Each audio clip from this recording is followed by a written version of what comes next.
Full detail देने वाला हूँ इस फॉर्म को भरने का। ठीक है, तो फॉर्म क्या है? फॉर्म वही है जो आप लोग डेली मैया सम्मान योजना, ठीक है, इसमें आपको मतलब केवल महिलाओं को, झारखंड की महिलाओं को 1,000 रुपया प्रत्येक माह दिया जाएगा। ठीक है, इस फॉर्म को कैसे भरना है चलिए जानते हैं। और ये फॉर्म आप लोग भर लीजिएगा, उसके बाद कहाँ सबमिट कीजिएगा ये भी मैं बताऊंगा। ठीक है, तो ये फॉर्म का 3 गो पेज है। कई गो पेज है? 3 गो पेज, और तीनों मैं आपको वीडियो का डिस्क्रिप्शन में दे दूंगा। और उससे पहले आप लोग जान लीजिए कि फॉर्म को कैसे भरना है, कहाँ सबमिट करना है। ठीक है, और इस फॉर्म को भरने सबमिट करने में 1 भी रुपया आपको खर्चा नहीं होगा। चलिए जानते हैं। तो देखिए, झारखंड में 21 वर्ष से 50 वर्ष की महिलाओं के लिए यह योजना है। और वे महिलाएं जो किसी भी सरकारी कर्मचारी या उसके परिवार में कोई सरकारी कर्मचारी ना हो, ठीक है, या फिर वो टैक्स पे ना करते हों, ठीक है, उन सभी को मिलेगा। और इन दोनों को छोड़ के जिसके घर में सरकारी कर्मचारी है उसको नहीं मिलेगा, और जिसके घर में टैक्स पे किया जा रहा है उनको नहीं मिलेगा। ठीक है, और 21 से 50 साल अगर आपको उम्र हो रहा है तो आप इस योजना के एलिजिबल हैं। ठीक है, तो देखिए सबसे पहले यहाँ पे निःशुल्क, अगर आपके घर में कोई मतलब आपकी माँ है, ठीक है, मैं मैया बोलने जा रहा था, माँ है, बहन है या वाइफ है, तो उनको इस फॉर्म को भरवा दीजिएगा। ठीक है, देखिए सबसे पहले यहाँ पे आवेदिका का नाम, जो भी महिला है उनका नाम दीजिएगा। ठीक है, उसके बाद यहाँ पे पिता का नाम दीजिएगा। अगर आप शादीशुदा नहीं है या फिर आप, ठीक है, शादीशुदा नहीं है तो अपने पिता का नाम दीजिएगा। जैसे किसी का 21 वर्ष हो रहा है तो शादीशुदा नहीं है तो अपने पिता का नाम दीजिएगा। ठीक है, और जो शादीशुदा महिलाएं हैं वो पति का नाम दीजिएगा।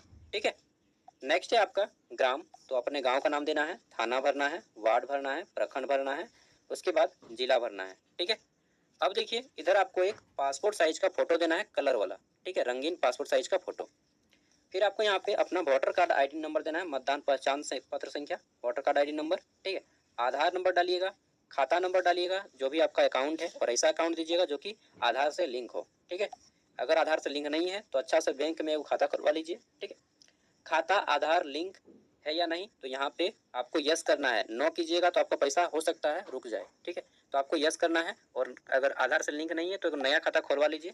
ठीक है, और लिंक करवा लीजिए। नेक्स्ट है दिसंबर 2024 के बाद आर्थिक सहायता प्राप्त करने हेतु आधार लिंक खाता अनिवार्य है, ये भी बोल दिया गया है। ठीक है, तो दिसंबर 2024 के बाद यह पैसा मिलेगा, अभी नहीं मिलेगा। तब तक से अगर सरकार बदल गई तो हो सकता है कि दूसरी सरकार कैंसिल कर दी इस स्कीम को। चलिए जो भी है, यहाँ पे आपको बैंक का नाम देना है, किस बैंक में है, जैसे bank of state bank of India है। ठीक है, तो यहाँ पे SBI, और वो गांव का भी नाम देना है जहाँ पे आपका बैंक है। ठीक है, उस जगह का नाम जहाँ पे बैंक है, तो SBI, जैसे मेरा SBI कांके दे दूंगा। ठीक है, तो SBI मेरा बोकारो में है, सेक्टर 4 में, तो SBI बोकारो सेक्टर 4, इस तरह से जो भी आपका है एरिया अपना दे दीजिएगा।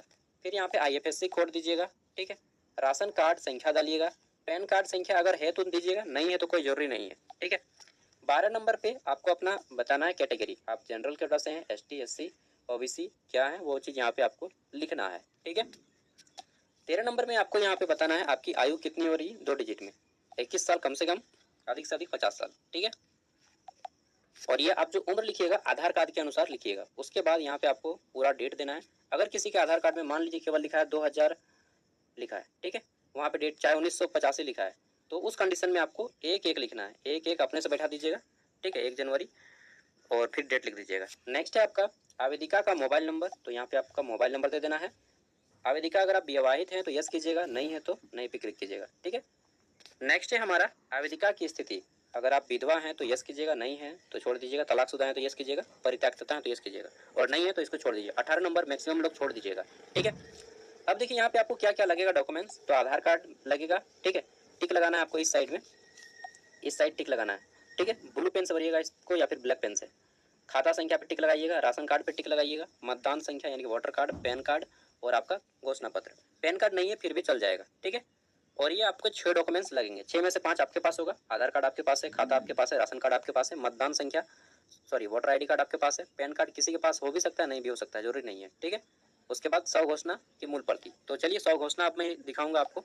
उसके बाद यहाँ पे आपको डेट दे देना है जिस दिन आपका कैंप लगेगा, आपके पंचायत में कैंप लगेगा। ठीक है, प्रत्येक झारखंड के 24 जिले के पंचायत में कैंप लगेगा, उस डेट को यहाँ पे लिखना है जिस दिन लगेगा कैंप। यहाँ पे आपको हस्ताक्षर करना है, और अगर आप हस्ताक्षर नहीं देते हैं तो अंगूठा देना है यहाँ पे। ठीक है, उसके बाद देख लेते हैं, तो ये है आपका स्व घोषणा पत्र जो कि यहाँ पे बोला गया है। ये देखिए 6 नंबर पॉइंट में बोला गया है ना, स्व घोषणा पत्र की मूल प्रति, तो ये आपका स्व घोषणा पत्र है, ये भी आपको लगेगा। यहाँ पे भी आपको फॉर्म भरना है। यहाँ पे आवेदिका का नाम देना है, पति या पिता का नाम देना है, उम्र देना है, गांव का नाम देना है, पोस्ट ऑफिस, थाना, वार्ड संख्या, प्रखंड, जिला, मोबाइल नंबर, इतना भरना है। ठीक है, और यहाँ पे बोला क्या है कि मैं या मेरे पति या मेरे परिवार का कोई भी सदस्य कोई भी सरकारी नौकरी में नहीं है, ना ही हम लोग टैक्स देते हैं, ठीक है। मतलब वो सारी चीज़ें हैं। अगर आपका सिंपली मतलब घर में कोई सरकारी नौकरी नहीं है किसी का, ना ही कोई पेमेंट वगैरह करता है, ठीक है। केवल सरकारी कर्मचारी को छोड़ दीजिए, बाद बाकी सब कोई फॉर्म भर दीजिए ना, जो होगा देखा जाएगा। ठीक है, ये आपका आपके ब्लॉक में चेकिंग होगा, ठीक है, अंचल में। यहाँ पे आपको लिखना है नाम, आवेदिका का नाम, पिता या पति का नाम, ग्राम,